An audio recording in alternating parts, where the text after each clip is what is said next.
Hello, welcome to AI in Action. My name is Maurie, and I'm here with my husband Jim, and it is time to talk about artificial intelligence. We are going to start out this evening by talking about ISTE.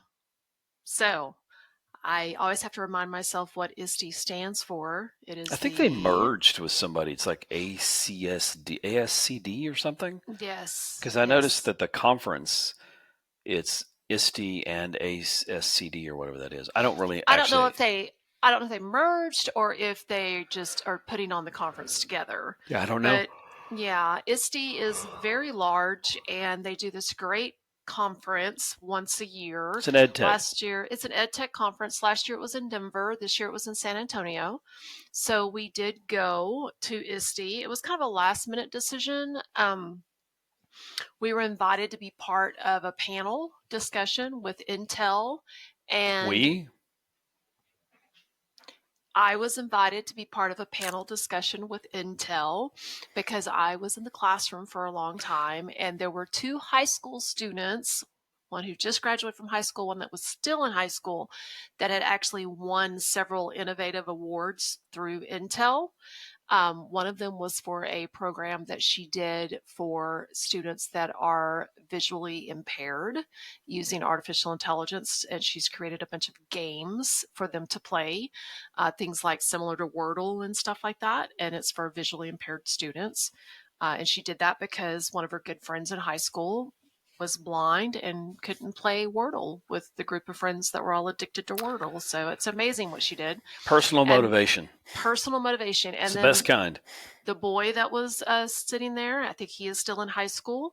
In Mumbai, India. Mumbai, Yes. India. He is doing graphic novels using artificial intelligence to generate images and do graphic And novels the for text and students. everything. He's Yes. trying, and again, personal reasons. His brother His, was uninterested in reading. All he wanted to do was play video games. And I'm quoting him, not me. His yeah. brother just wanted to play video games and he wanted to try to help him get excited about reading. He knew his brother Mm-hmm. loved graphic novels. And so he created a very crude version, in his words, to start with, but now he's got it as a website that you Right. can go to, and it is free for anyone to use.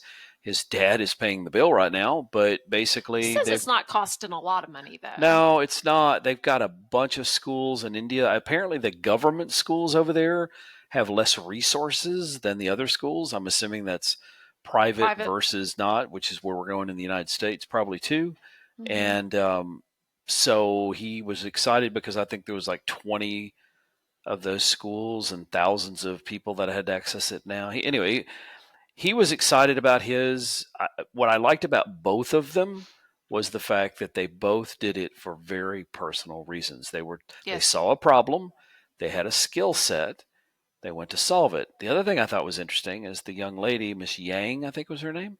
Mm-hmm. What I thought was interesting was she doesn't. I don't think she wants to major in computer science, but I don't think she's done a lot of coding Right. yet. She doesn't She's have a done some in high huge. school, Right. but I think she used AI to do what she said. She used AI to do a lot of the coding, Mm-hmm.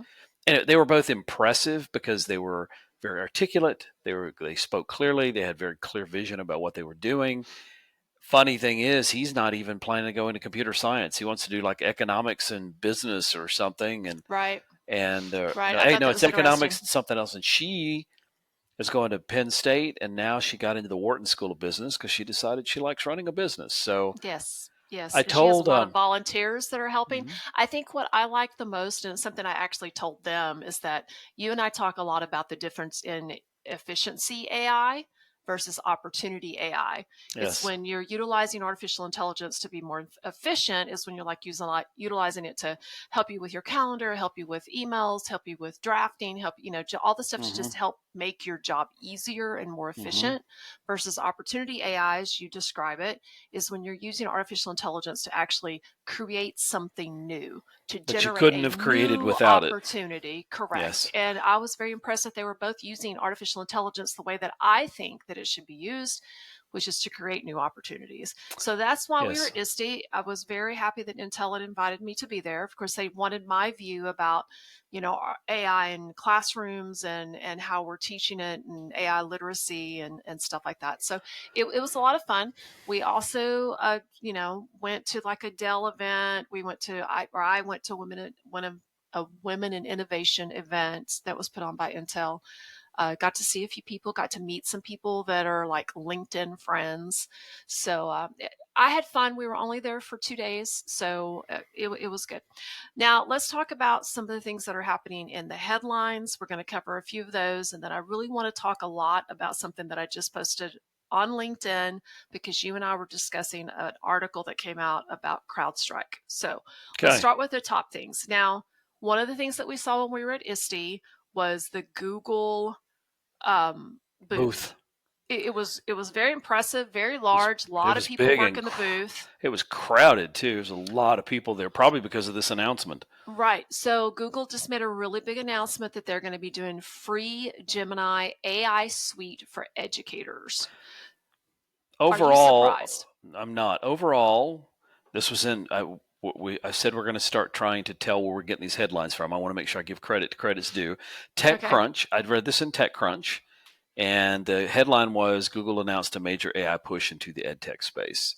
Yes, and we have always said that Google was the big gorilla, sleeping giant, and it was just a sleeping giant, and we were kind of waiting for it to wake up in the educational space. And it looks like this is the first signal that they have woken up and they've got their act together, and now they're going to do what they always do, is they're going to offer a bunch of free stuff into the education space. Now, this is really smart to do, because if you offer all of this stuff for free in the educational space, what happens when those students graduate from K-12 education and they're already so addicted to, not using that word really correctly, but they're so reliant on Google. They're trained.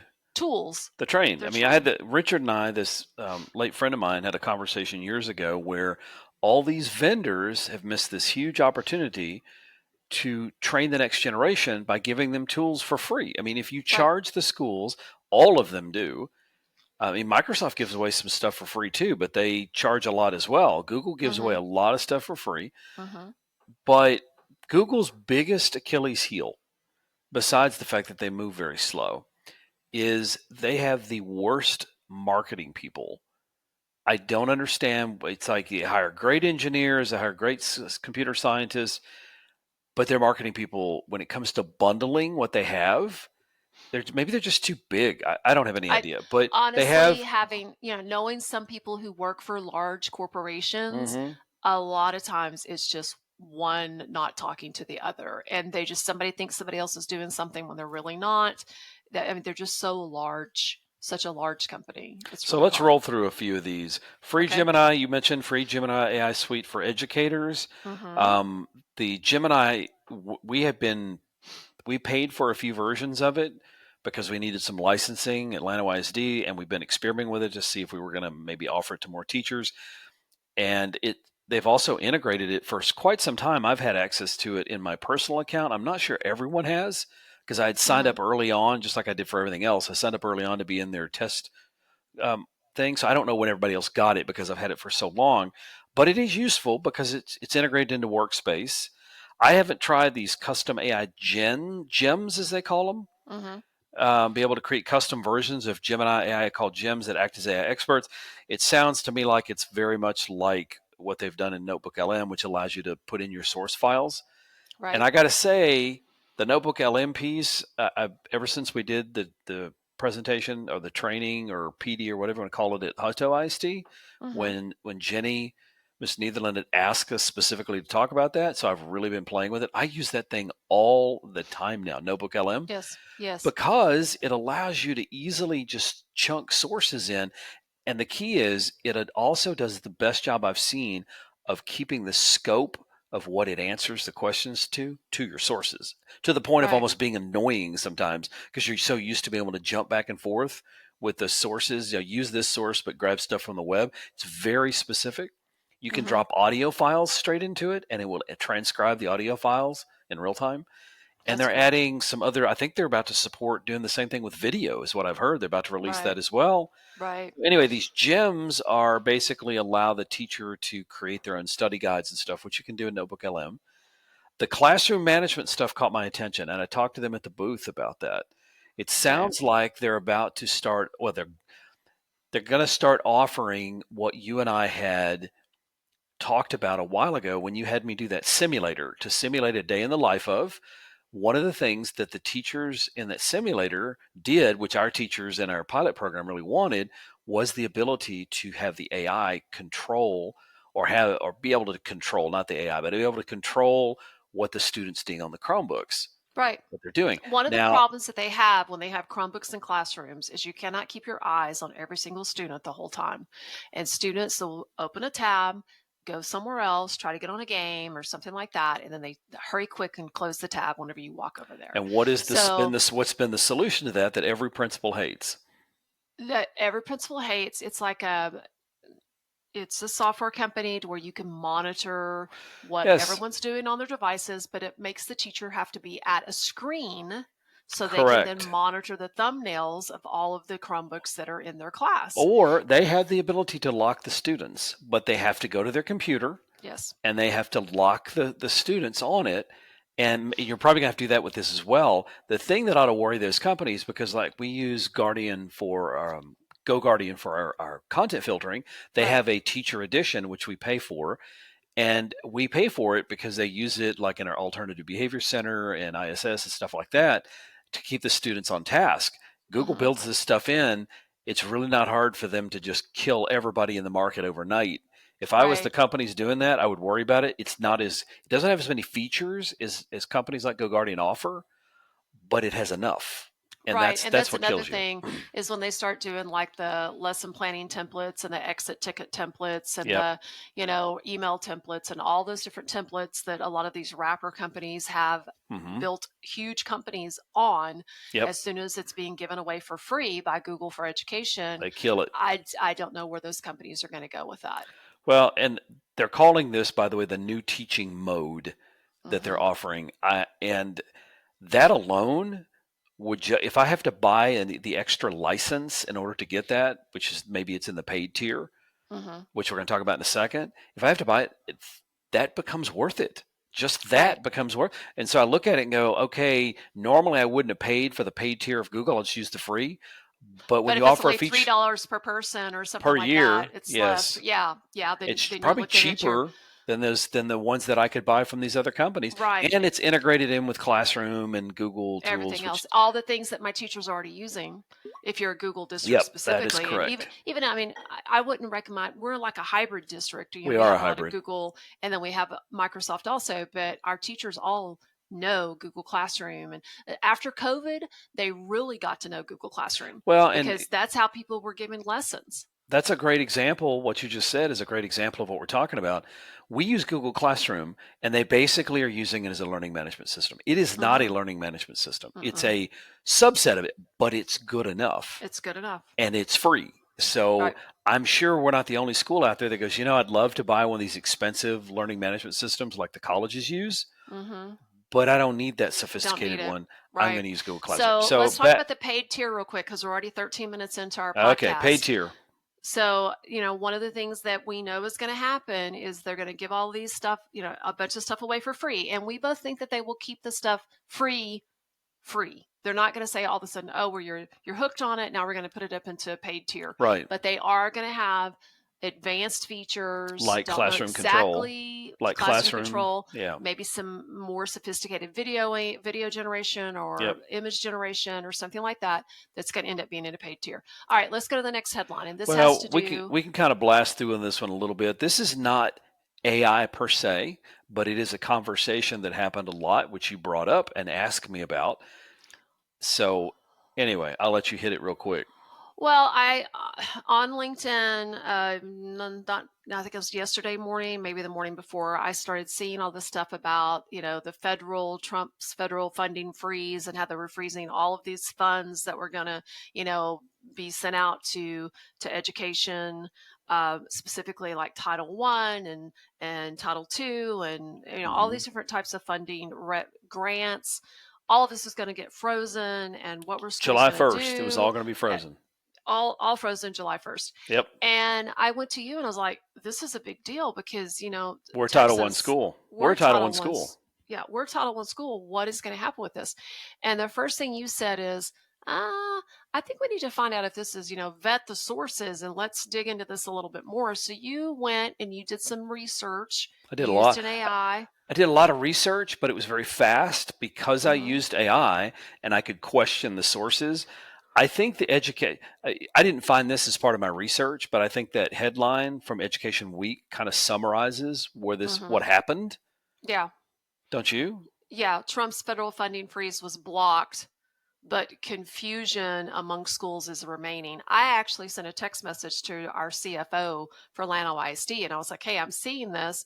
And he texted me back, and he was like, as far as he knew, Title I was not going to be affected. And the reason is because the only thing that is being affected, as your research showed, Mm-hmm. was things that were not formula based. Like Title I, Title IV, I think. Right. They mentioned IDEA, which is special education. These are formula grants. Right. That's what And the formula the grants AI are said. not. The formula grants are not affected. But before we move on, that's correct. But before we move on, I want to make one note of one important thing. I did the research. It was fast. I used ChatGPT. I told it to search. I didn't use the O3. I think I used the 4.0 model because it was faster. I pulled all this information. I said, "Give me sources." It did. But with the information I gave you, and it was pretty good, and we could check the sources, you still did the one thing at the end that we tell people you should always do. I talked to someone who Human in the loop. Human in the loop. I texted the CFO. You I was text. Yep, I was that's like, exactly what you did. and Because he keeps up in a different way than what we he do. listens. He listens to to legislative sessions all the time. Oh my God, that's like, to me that would be torture, but he does it. They've even got it set up. They did not. The school didn't pay for any of it. They've got a little exercise area, a treadmill that they put in. They have to watch so much of this crap that they're sitting in a chair all day, and they're going to have a heart attack from sitting all day long. So they put a treadmill, which somebody donated. They didn't. The school didn't pay for it, and they sit there and watch this stuff while they walk on the treadmill because they're tired of sitting in their chair because they got to keep up. They got to keep up because got to listen in. Especially this time of year when they're doing all the planning for next year. I mean, well, not planning, but we're actually approving budgets, which we planned months ago. If something changes, we have to change our budget. Then we don't have much time. So anyway, our daughter-in-law works for a large ed tech company, and she was telling me the other day that there are some schools out there that have yet to approve budgets because they're afraid to. They're waiting to see because of this confusion. All right, I got to end this one. This one's mine. I got to end this one. Forever in Nerdville, there's been a joke, and the joke was, have you heard this? I'm going to ask, have you heard this joke? Because you probably haven't. How does Microsoft change a light bulb? No idea. They don't. They declare darkness as a standard. Now that's a stupid joke. I get it. That's a dumb joke. I get it. But what's funny? That's so bad. What's funny though is if you've worked on PCs with Windows for years, you know what the blue screen of death is. It means the system crashed. You've seen it. You've seen it. Blue screen of death, it's crashed. Microsoft declares that they're ending the blue screen of death because they're changing it to black. Well, there you go. Well, there you have it. Solved. The blue screen of death is gone now because they changed it to black. So they declared, it's like declaring darkness as the standard. They basically said, we're fixing that whole blue screen thing. It's been there for 40 years because we're going to change it to black. I love that. That's from The Verge. That's from The Verge, by the way. I'm paraphrasing a little bit. Microsoft made it sound more like a feature than it actually is. But anyway, there's an article if you want to read it on The Verge about it. So our main discussion. CloudStrike. CloudStrike. Who is CloudStrike? Let's talk about why they matter. Who is CloudStrike? Well, why they matter? They're huge. They are, and if you're putting up a website right now, and you want to have some kind of security, like denial of service attack kind of stuff, you're probably going to use CloudStrike. If you want to remote access it, you're probably going to use CloudStrike because they offer a lot of this security. So they want you. One of the reasons I wasn't able to use them on one of my projects is you have to put your whole domain with them. And then they monitor your domain for weird traffic.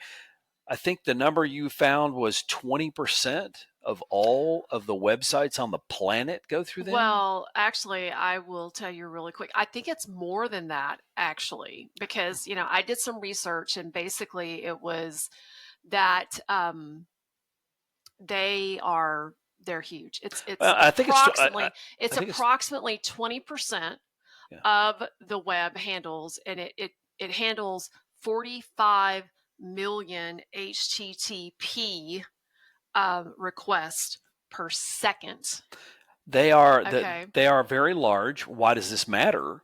Well, this matters because of a pilot they're doing, Yes. which you put you did, I think you did an article on LinkedIn about it, Yes, but I that did. they're doing this pilot, and this pilot is Well, basically going to change, in our opinion, everything. everything. So the first thing they've done is they've said, okay, AI crawlers are now blocked by default. Okay, And they're not right now.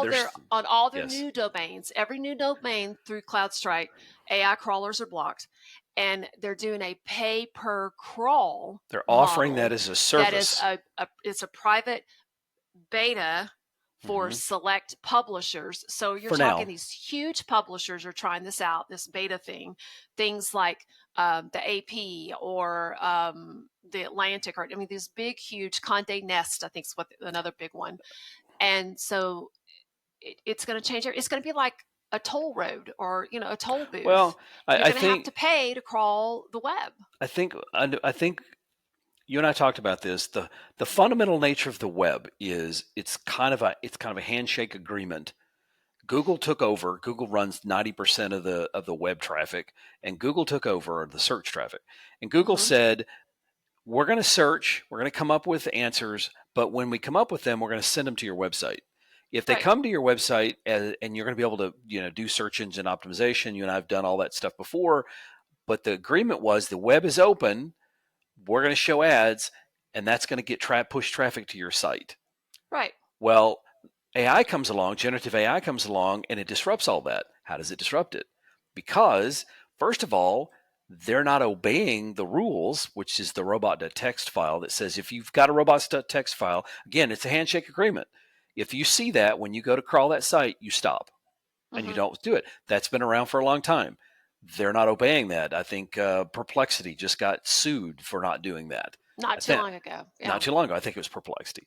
So this agreement was in place, and they're violating it. So Hmm. what are they going to do? Is they're going to go to the next step where CloudStrike is going to say, I don't care what the robot.txt file says. We're going to put up a paywall that says if you want to crawl this site, now you can go to the site. You and I can put in the address and go to the site. You can go to the site, but if you've got an automated crawler, it's going to hit a paywall. They got Right. to pay for it. What does Right. that do? Well, The to big me, that breaks companies that can everything. afford it. Well, not just that, but again, it's one of those things. The little guys, the ones that you have these big companies that are able to afford Yes. these tolls to go crawl the web and scrape all this information, and then you have the little guys who are really like the little startup companies and all these little AI Yep. companies that are trying to get information that they cannot maintain the funding and they cannot pay those big huge bills Well, and like the it's other ones can. for what makes it. I understand where these content people are coming from, Oh, and what you and absolutely. I say all the time is welcome to the '80s. Hmm. But what's different in the '80s? If you wanted a piece of news of information, you paid for it. You wanted to read an article in a newspaper, you bought a newspaper. You wanted to read anything, a book, it didn't matter. You paid for it, unless you You went went to a public library. or you stood around at the bookstore. You stood around at the bookstore and you read stuff, which we all did, and then hopefully you bought a book, which is how they stayed in business. Or you went Right. to the library. Well, what's happening right now?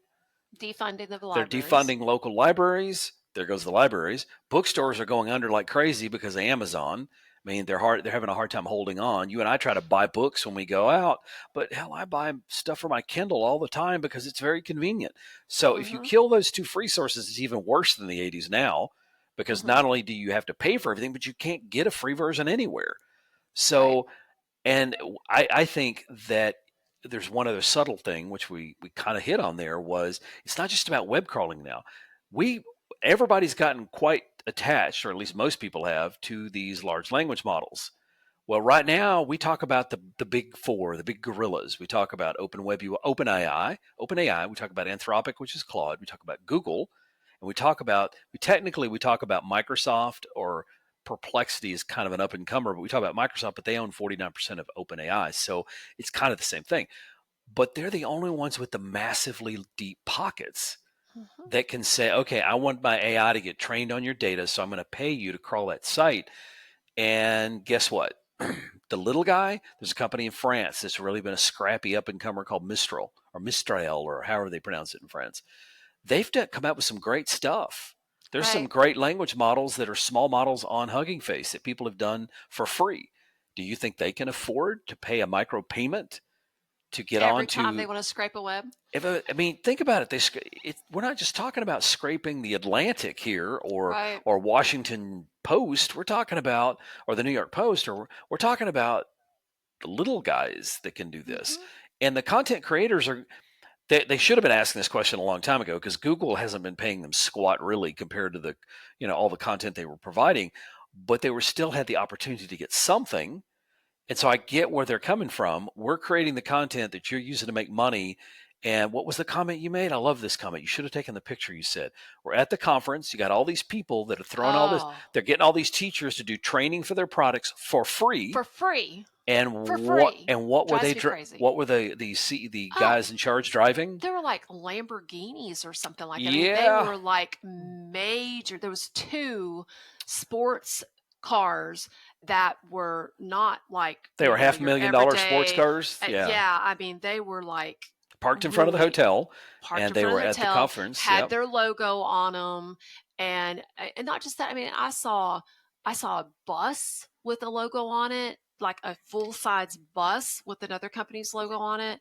I mean, the amount of money that these companies are getting, these startup companies that are AI Millions companies, and they're millions and getting millions and millions millions, and they're getting these free resources from from all of teachers. these teachers who are willing to do all this stuff for a plane ticket, a hotel room, and a They don't free even give them that. T-shirt. Half the time, the teachers go there and they pay to get in, and they Probably, still do the free training. We've done it where probably, we went yeah, to these conferences and we did free training. yeah. Remember And the and first the time and we the did tech that? the tech bros are driving the sports cars, and Yeah, it and the just it teachers really are, did just kind of chap my ass. And I hey, am sitting there. now this is a Hey, family channel. no, it is not a family channel. I made sure I didn't say it was for kids under 18, because it does. It upsets me when I see stuff like that. I went back to take the picture, and they had already Yeah, they pulled out moved to it. probably go to a bar or something with spend more Well, money or whatever. somebody said once that these startups they have 10 times the number of people in marketing as they do in development, and I understand that, because even in the They have to educate get all those teachers to well, and in sign on. that's why they in the education space it's very fragmented, and there's no one way to get information out to all these people. So they Right, have a lot of, I get the marketing thing, but when you get millions of dollars, and it's the content provide, it's the people doing the work, which is the teachers, and you're not paying them anything. And right. you're driving a $500,000 sports car that you couldn't have afforded until you got that venture capital money, and you're buying everybody drinks at the bar, and you don't. And I understand why you're doing it, but at the same time, it just feels wrong. And It feels I sleazy. It but feels sleazy. so when you start talking about these people making content, I get it. I get, you have a website, Simply Mari K. Hmm. You've had it for a long time, and you post recipes. And now, if I go to one of the AIs, it can reproduce any one of your recipes because it trained on your site, Hmm. and that's okay for you. You're not trying to make a living on it, but these people that are trying to make a living, the question is at what level do we are we literally, but biting on, what is it, Yeah. biting off your nose to spite your face kind of Right. thing? Because Right. at the end of the day, we all love the web. We all love the fact that we can search for things. We all love using language models to help us figure that out. And if all the content to train those models is behind a paywall that only a few big companies can afford, then you're back in the same. We remember AT&T when they owned everything. We remember what it And was we like. remember going into the basement at Texas A&M University, and you had to have a very specific IP address, Yep. right? Basically, what they're doing is they're going back to the days of when it's the dark web. I mean, Yeah, that's what's because you going to end can't up index it. happening. You can't index Yeah, it if it's behind a paywall. So right. if you can't index it, and you can't get the information on it. Then how do people find you? Well, as you You have to said, know exactly where to you have to go. go exactly where to go, which we used to do in order to. We went on the VAX cluster from A&M to, and we're UT. remote Mm-hmm. connected to UTs because we had a friend there at the time, and Mm-hmm. we used all these tools nobody's ever heard of. And anyway, it's With a an floppy disk. so the experiment has started. Cloudflare is probably going to roll this out, which means a lot of people are going to start putting more stuff behind paywalls. Mm-hmm. The question is what does the web look like when that open feel that it's supposed to still kind of sort of have completely goes away? I don't know. And it's going to be interesting because it's going to be one of those things where as the Mm-hmm. the little guy, I hate to see the little guys. I mean, the best part of ISTE when we went there, you and I found out was there's one end where all the big guys were. They It had the was great, huge. beautiful booths, and then we went down to the other end, which was where the scrappy little guys were. They all had their little small booths. Half of them, were probably, staying in the hotel rooms together, stacking like cordwood. You could tell Right. by looking at them they were just barely able to get there because they didn't have millions of VC money, but they had some of the coolest stuff. Yeah, they did. And I'm worried about They those did. guys never getting out of the Okay, so crib. we're out of time. We are. Yeah, but what was one of the things that you heard at ISTE that you want to mention on this podcast? What did you hear from like people, general conversation, people walking out of the showroom? What's something that you might have heard? Well, I heard you repeat one that lady we were talking to that said all this AI. I'm sick of hearing about AI stuff on in every single booth. That was Um, one of them. Everybody was talking about AI, and you and I've talked about this before, where everybody talks about AI even if they had nothing to do with generative AI. They just Mm-hmm. they had machine learning or whatever, had nothing to do with generative AI, but they all had it in their booths. Hey, I Mm-hmm. was excited about the fact that I found an interactive panel that's starting to approach the price of a TV set because we're Yeah. talking about putting big TVs in rooms so they're more mobile because we got this mobile initiative going on. Mm-hmm. So it was the little things that made me excited because I'm like, oh, got it. We did Okay. find a little bag, because they just passed a law in Texas banning all cell phones for all students And smartwatches. and All smartwatches, and communication we have devices. no earthly. There's not a piece of technology that's going to make that anything less than a disaster. Yeah, don't know But what that's going to look I don't know like. what that's going to look like. But I enjoyed the conference because Lano ISD benefited because I met with people that I found things that I needed to find, and it's really hard to Yes. find those by searching the web. It's about to get even harder to find them by searching the web. Llano ISD benefited, and they didn't even pay for us to go. They didn't even pay for that. Well, All right, I hope hopefully that. Go ahead. I'm That came out. excited. You should be excited. Okay, so this is the proof, right? I've got, okay, for those of you who don't watch the video and you only listen in, I'm holding in my hands A my very book. and you're holding it crooked It's as an you always eight and a do. half by 11 full size, It's thick. 300, and That's a it's big book. 300. Oh, it's huge. 358 pages of teacher tales from actual teachers and things that have happened to them in their classrooms that they were like, really? That just happened? And so, I mean, I had a lady share a story with me that for me to put in this book about a kid who set off a stink bomb that ended up evacuating not only their school but the hospital next door because of the smell. Everyone thought it was like a gas leak or something. It was So, a gas leak. It was a fart bomb. but it was yeah.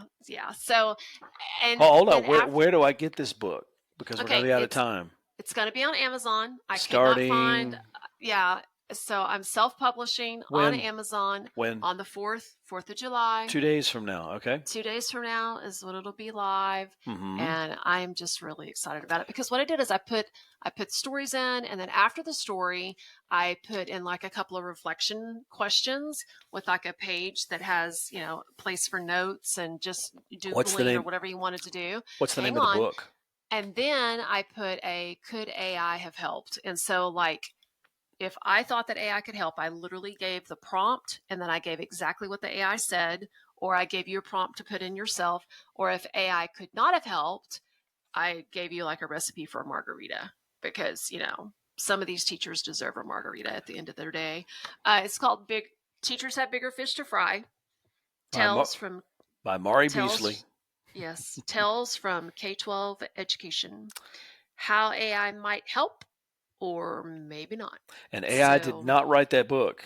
That was well, and I can testify to that because I didn't took a see you for a long very long time. period of time. Took a You had really AI long time. giving you helping you with editing and maybe some grammar, and Well, of course AI it did the generated the images. images.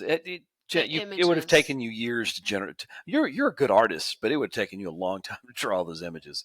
Yeah, so it did all the color book pages for me. Yes, And of course, I did put prompts into the AI and then I literally copied and pasted what the AI of course. answered. I mean, that was part of it. I So, mean, that was a page on yeah. that part the AI is supposed to do. I just wanted to. Yeah. These are real stories, and I'm getting more and more. The reason I mention that is because more and more stories, because I read Medium, or I used to, and Hmm. so much stuff on there now is obviously AI generated. I'm getting to the point where I don't want to read it anymore.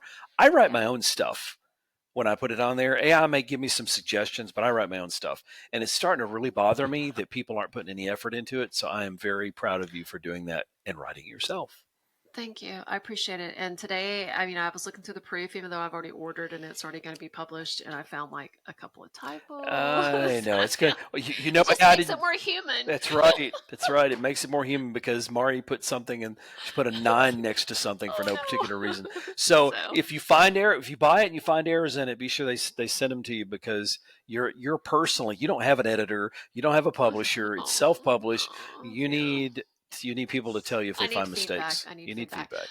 All right. So, my name is Bari, and I'm here with my husband, Jim, and we talk about artificial intelligence once a week. And we hope that you guys have a marvelous rest of the week.